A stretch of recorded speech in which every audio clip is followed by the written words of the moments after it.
dari 8 koperasi yang bermasalah, yang gagal bayar sejak pandemi, ya mereka sudah menempuh berdamai antara pengurus dan anggotanya di Pengadilan Niaga lewat putusan PKPU.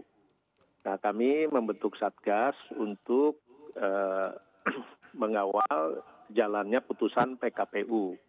Nah, sebagaimana diketahui, putusan PKPU ini kan asset based resolution, ya. Jadi mestinya asetnya disita, begitu ya, lalu dijual. Nah, untuk memenuhi kebutuhan kewajiban terhadap anggota yang dirugikan. Nah, tapi prakteknya ini sulit ya dilaksanakan putusan PKPU itu karena yang pertama adalah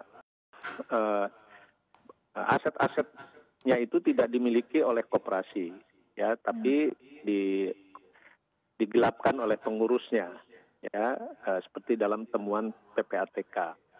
Yang di koperasi nilainya sangat kecil, seperti Indosuria, yang di koperasi simpan pinjam Indosuria kan ada 13,8 triliun, ya.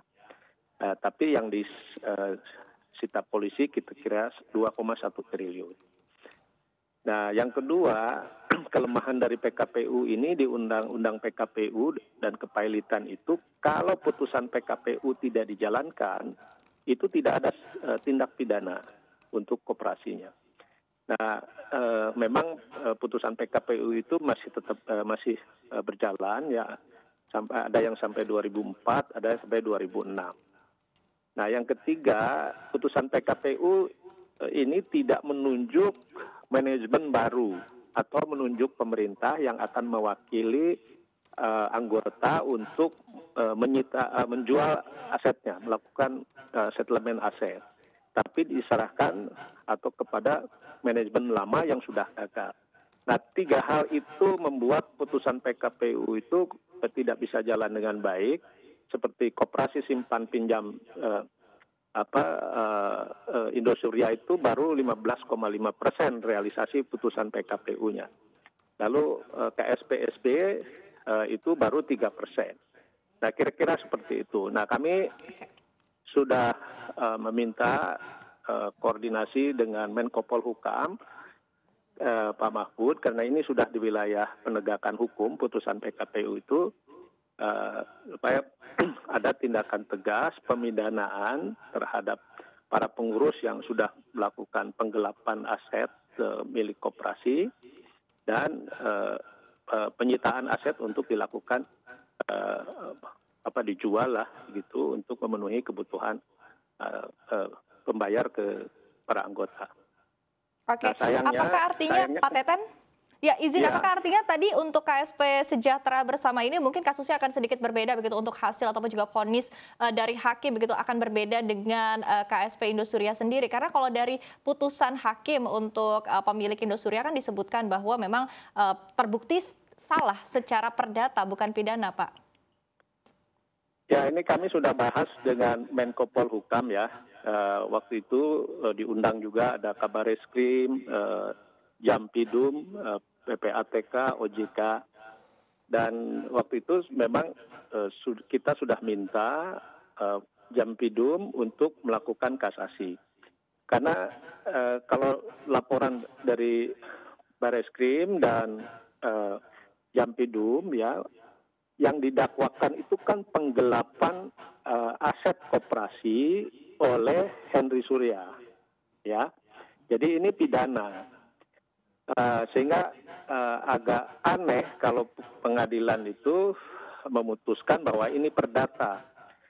Memang ada kasus perdata yaitu putusan PKPU, ya, karena Indosuria kan juga menempuh jalur PKPU di Pengadilan Niaga. Ini yang perdata. Tapi ini kan kasus yang lain. Justru karena asetnya digelapkan ya oleh Henry Surya dan ada beberapa pengurus yang lain, ini kan harus dipidanakan dulu, baru asetnya bisa disita dan dijual untuk tadi mengembalikan uang anggotanya dari aset yang disita begitu. Nah, kalau sekarang bebas ya sulit begitu.